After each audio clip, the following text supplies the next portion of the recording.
ഇന്ന് ഞാൻ ചെയ്യാൻ പോകുന്നത് ഒരു ക്യൂട്ട് ഗിഫ്റ്റ് കാർഡാണ്. അതിന് വേണ്ടിയിട്ട് എടുത്തിട്ടുള്ളത് ഒരു ബ്ലൂ കളർ പേപ്പറാണ് കേട്ടോ. അതൊന്ന് ഫോൾഡ് ചെയ്യുന്നുണ്ട്. പിന്നെ അടുത്തതായിട്ടൊരു വൈറ്റ് പേപ്പറും. എന്നിട്ട് ഈ ഒരു വൈറ്റ് പേപ്പർ ഉണ്ടല്ലോ, ഇതിനകത്ത് നമ്മളൊന്ന് വരച്ചു കൊടുക്കുന്നുണ്ട് കേട്ടോ. ഒരു ക്യൂട്ടായിട്ടുള്ളൊരു ആർട്ട് മാത്രമാണ് വരയ്ക്കുന്നത്. ഞാൻ ഡയറക്റ്റ് സ്കെച്ച് വെച്ചാണ് കേട്ടോ വരച്ചത്. നിങ്ങൾക്കത് പറ്റൂലെങ്കിൽ പെൻസിൽ വെച്ച് വരച്ചിട്ട് സെറ്റ് ചെയ്താൽ മതിയേ. പിന്നെ നമ്മുടെ അതിൻ്റെ ഹാൻഡ് പോർഷനിൽ ഒന്ന് മാർക്ക് ചെയ്ത് വെച്ചിട്ട് നേരത്തെ കാണിച്ചിട്ടുള്ള ഒരു പേപ്പർ ഉണ്ടല്ലോ, അതൊന്ന് ഓപ്പൺ ചെയ്തിട്ടൊന്ന് ഒട്ടിച്ചു കൊടുക്കുന്നുണ്ട് കേട്ടോ. ഇനി അടുത്തതായിട്ട് വേറൊരു വൈറ്റ് പേപ്പറും കൂടി എടുത്തിട്ട് ഞാനിവിടെ കുറച്ച് ഫ്ലവേഴ്സാണ് വരയ്ക്കാൻ പോകുന്നത്.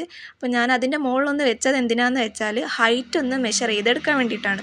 അതായത് ആ ഫ്ലവർ എല്ലാം കൂടെ വരച്ച് ലാസ്റ്റ് അതിൻ്റെ കണ്ണും മൂക്കൊക്കെ മറന്നു പോകാൻ പാടില്ലല്ലോ. അയ്യോ, മൂക്കില്ല, കണ്ണ് മാത്രമേ ഉള്ളൂ കേട്ടോ. കണ്ണൊന്നും മറിഞ്ഞു പോകരുതല്ലോ.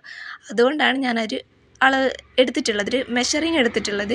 പിന്നെ ഇതേപോലത്തെ ഒരു 3 പേപ്പർ എടുത്തിട്ടുണ്ട്. ഒരു പേപ്പറിൽ 2 എണ്ണവും മറ്റേ പേപ്പറിൽ 3 എണ്ണമൊക്കെ ആയിട്ട് ഞാൻ വരച്ചെടുത്തിട്ടുണ്ട് കേട്ടോ. എത്രത്തോളം വരയ്ക്കാൻ പറ്റും അത്രത്തോളം നമുക്കത് എടുക്കാം. പിന്നെ അതിൻ്റെ സ്റ്റെം പോർഷൻ ഒന്ന് ഗ്രീൻ കളർ വെച്ചിട്ട് ഞാനൊന്ന് കളർ ചെയ്തെടുക്കുന്നുണ്ട്.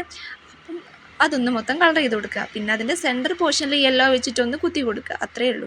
പിന്നെന്താണ്, ഞാൻ ഒരുപാട് കളേഴ്സ് ഇതിനകത്ത് എടുത്തിട്ടുണ്ട് കേട്ടോ. അതായത് ഫ്ലവർ കൊടുക്കാൻ വേണ്ടിയിട്ട്.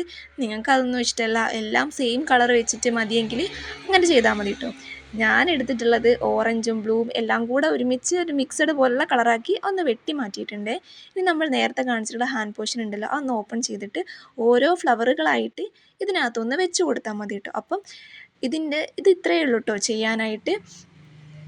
ഇനി അടുത്തതായിട്ട് ഇതിനൊന്ന് ക്ലോസ് ചെയ്തിട്ട് ഞാൻ ഫ്രണ്ട് പോർഷനിൽ ഓപ്പൺ എന്നൊന്ന് എഴുതിയിട്ടുണ്ട് കേട്ടോ വൈറ്റ് പേപ്പർ കൊണ്ട്. അതൊന്ന് അവിടെ ഫ്രണ്ടിൽ ഒട്ടിച്ച് കൊടുക്കുന്നുണ്ട്. അപ്പം ഇതാണ് നമ്മുടെ ഫൈനൽ ലുക്ക്. ഇഷ്ടമായെങ്കിൽ ചാനലൊന്ന് സബ്സ്ക്രൈബ് ചെയ്ത് സപ്പോർട്ട്